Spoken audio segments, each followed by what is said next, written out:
And then there were 9. The Republican presidential field continues to grow as Senator Lindsey Graham recently announced he's running. With so many candidates and so much at stake, the question becomes, will they adhere to Ronald Reagan's 11th commandment? Thou shalt not speak ill of a fellow Republican. Perfect time to bring in our friend Craig Shirley, the president of Shirley and Bannister Public Affairs, a noted author. His latest book, Last Act, The Final Years and Emerging Legacy of Ronald Reagan, due to be released in October. Craig, thanks for spending some time with us tonight on Newsmax Prime. You bet, JD. Now let's go back, because Ronald Reagan, as the senior statesman of his party at the end of 2 terms, embraced the so-called 11th commandment. Explain the difference between Ronald Reagan 1988 and Ronald Reagan 1976 when he challenged Gerald Ford. That is an excellent question. You know, when Reagan first coined the 11th commandment when he was running for governor in 1966, the party had just gone through a bloodbath. Of 64 between Goldwater and Rockefeller, and really just in California, really just had torn itself apart. And Reagan adopted it from the GOP state chairman as a means of kind of bringing the party back together.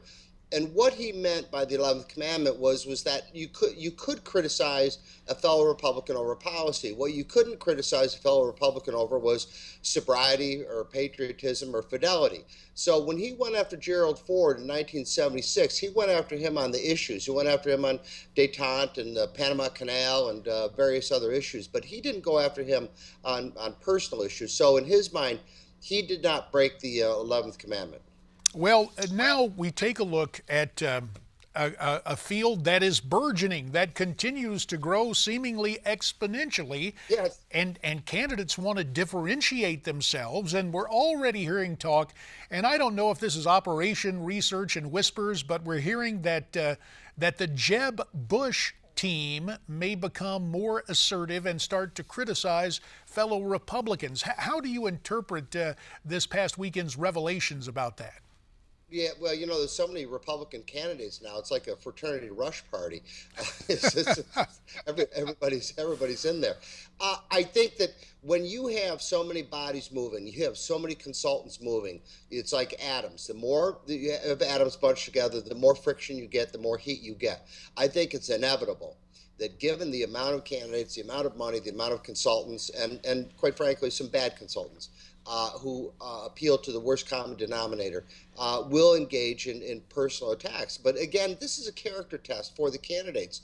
Do they rise above their own consultants and make an appeal to the majority of Republican primary voters and hopefully a majority of American voters, or do they engage in kind of baseless or personal attacks, things like that? So that itself is interesting because JD, because it is a character test, and the founding fathers, the framers of the Constitution, said the only 2 considerations for President of the United States were character and experience. So in and of itself, this is going to be a test.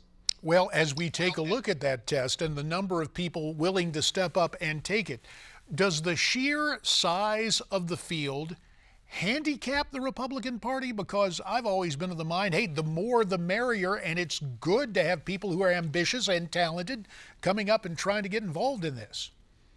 I couldn't agree more. I think that competition has always brought out the best in people. It's been proven in the marketplace of politics and marketplace of ideas and in the consumer marketplace for hundreds, if not thousands of years.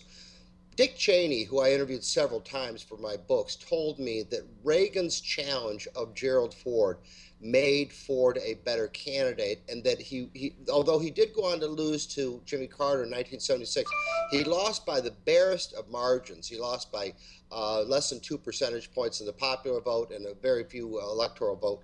But that Ford was a much better candidate and a much better campaigner, having been severely tested by Ronald Reagan, and it might not have been as close as it was. So there you have the evidence right there from Gerald Ford's own chief of staff, President Ford's chief of staff, that the competition brought out the best in him. About 40 seconds, the fear has been that all the conservatives dilute a conservative base and an establishment pick waltzes in. Is that a legitimate fear for 2016 for the Republicans? I think so.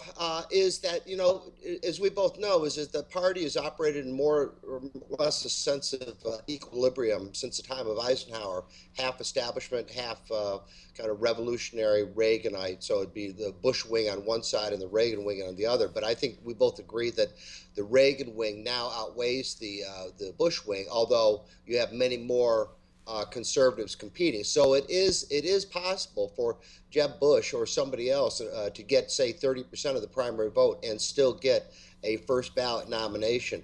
I tend to think, though, that it'll whittle out fairly quickly, and it'll come down to an establishment candidate versus a non-establishment candidate.